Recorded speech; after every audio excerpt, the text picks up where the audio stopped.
Welcome, ladies and gentlemen.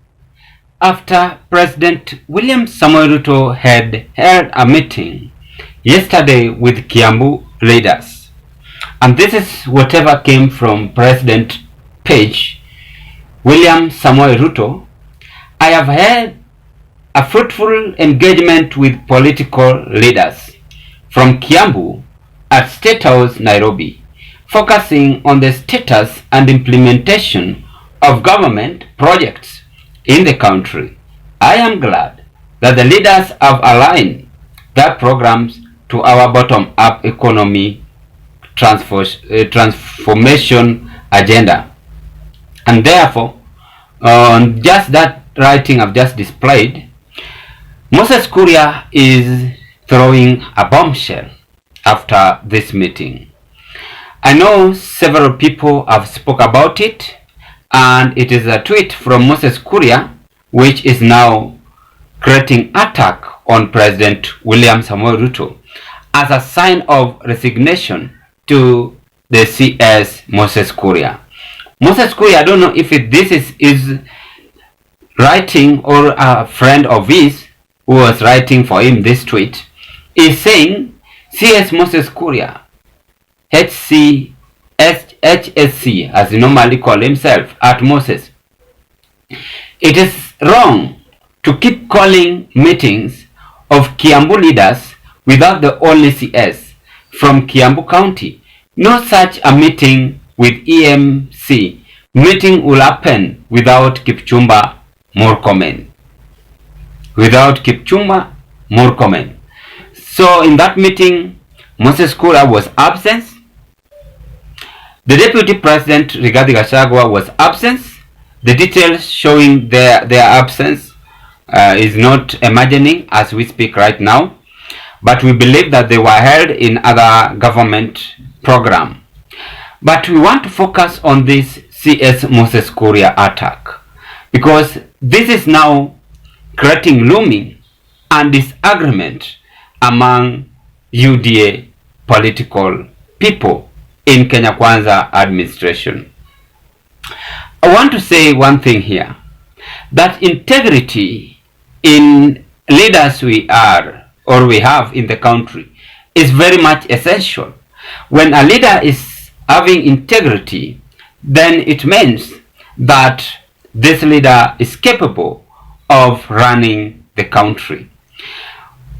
Nasir Abdullahi is now reflashing back on whatever Moses Kuria is saying after the attack also.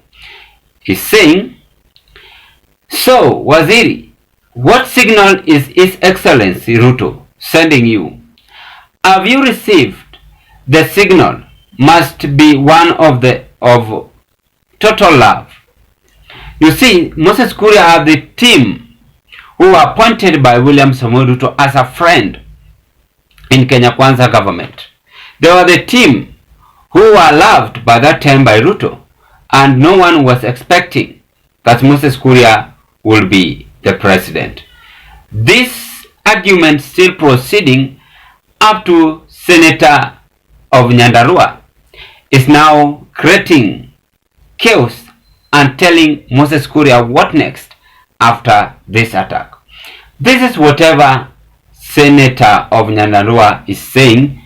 Gideon, my friend, is saying, maybe it is because you are CS of the Republic of Kenya and not a CEC from Kiambu. Or maybe because they use the number of votes you got in the last election to gauge your capacity in representing Kiambu in such a critical meeting.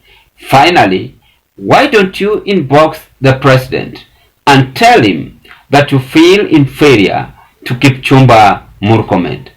Heshimu rais, upende usipende, uelewe usielewe. That is the remarks from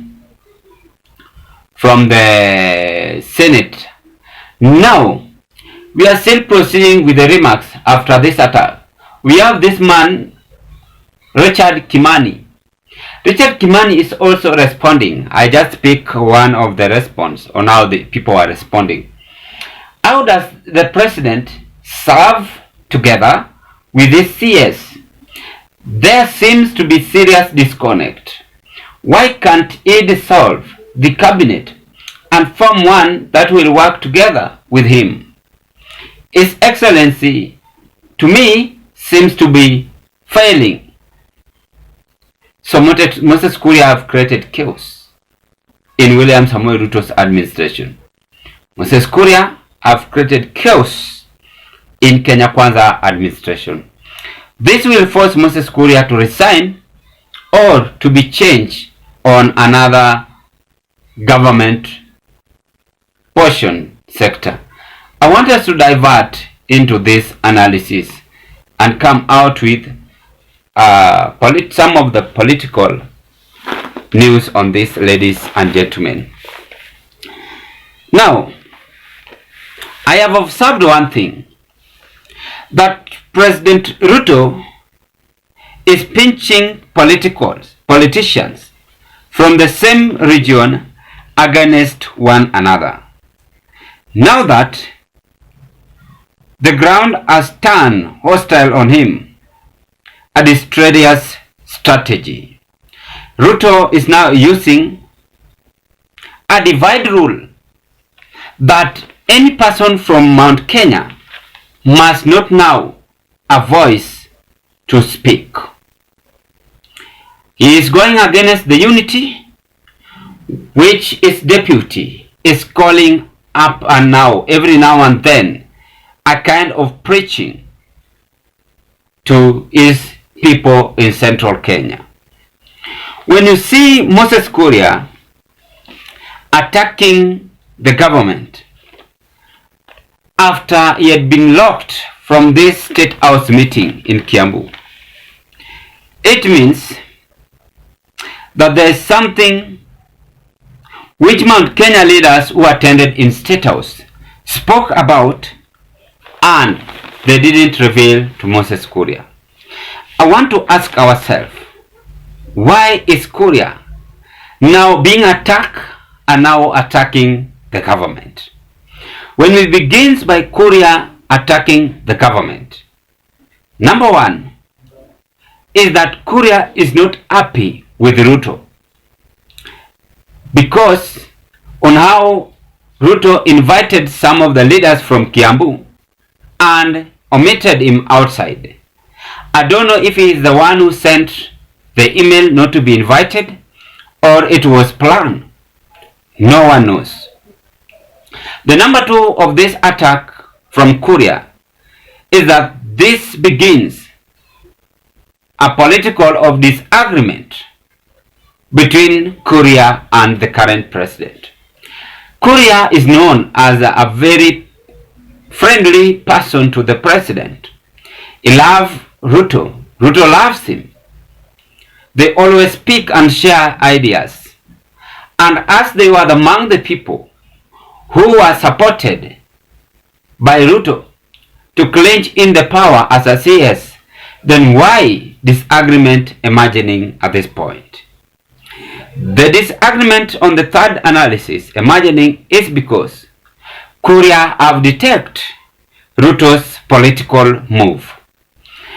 It means that, as I have said it earlier, that Ruto does not want any politician from central Kenya to have a vocal voice speaking unknown by central people. That is why he is implementing the divide rule to confuse them, to enable them to disagree to each other. You see, mark my word, people like Kimani Chungwa, Ndini Nyoro are going to also disagree with Moses Kuria. As much as Moses Kuria is a vocal speaker in central Kenya, he knows how to speak, he knows how to influence the people. there must be something that Kuria is now getting from this government. Now, why is government attacking Kuria? Why are some politicians attacking Kuria? It means that they have realized that this man is after something, and this thing is after is not still known up to date. Because our main concern is that, why do you think Kuria have given such kind of writing from his Twitter page? I think Kenya Kwanza is now dividing, and things are still going not to be okay in this UDA government. The advice I can give them is that let them focus, sit together, stop just something, and be reunited in order to work for the people, in order to fulfill the agendas which they had to Kenyans as well. I want to end this analysis at this point, as so many words can be said or can be discussed on this Moses Kuria's attack to government. Ladies and gentlemen, I want to say thank you for your support to this channel. Thank you through your subscription. Thank you through your likes. May God bless you so much, and continue with your great support to this channel. If this might be your first time watching me at Zion Kenya TV YouTube channel, I also request you do me a favor. Just take a 1 second and click that subscriptions button and subscribe to our channel. Thank you, and my name is Charles, as we hope to meet on another political discussion.